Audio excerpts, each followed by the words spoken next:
Imagine the world as you know it has just ended.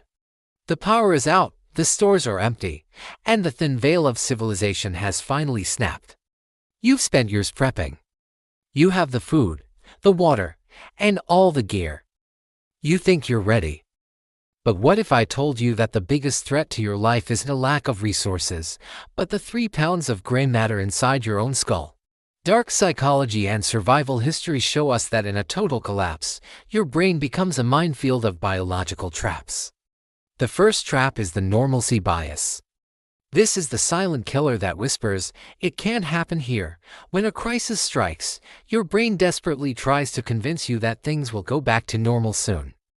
This isn't just denial, it's a fatal delay. While you're waiting for the world to fix itself, you're losing the critical hours needed to secure your position by the time your brain finally accepts the new reality. The exits are blocked and the resources are gone. The normalcy bias prevents you from acting when action matters most. The second trap is action paralysis.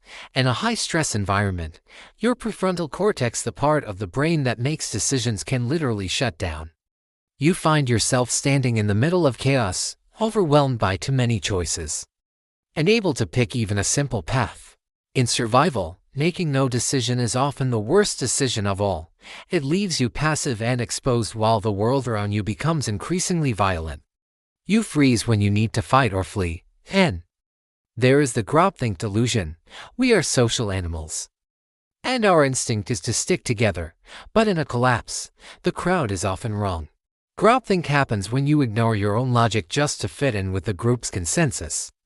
If the group decides to stay in a dangerous area because no one wants to be the one to speak up, you go down with them.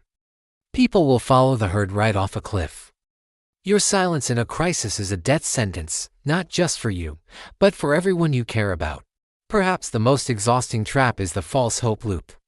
Hope is a tool, but false hope is a poison.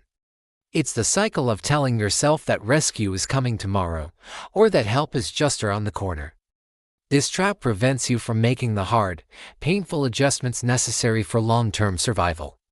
You might avoid scavenging for food because you believe a supply drop is imminent. False hope keeps you anchored to a dying situation, draining your energy until you have nothing left to give when the real struggle begins. Finally, there is the ego-death grip. This is the stubborn refusal to admit you were wrong or to change your plan when the facts on the ground change. Your ego becomes a psychological fortress that rejects new, vital information. You stick to a bug-out route even after learning it's blocked, just because it was your original plan. In a world that is shifting every second, the rigid mind breaks while the flexible mind survives. You have to be willing to kill your ego before it kills you.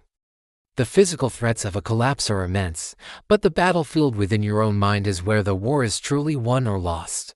Don't let your greatest asset become your fatal flaw. Your internal chemistry and your psychological discipline are more fragile than the world outside. If you want to survive the end of the world, you must first survive the thoughts that lead you into the trap. Thanks for watching. If this made you think, hit that like button and subscribe for more content that could save your life. Stay sharp.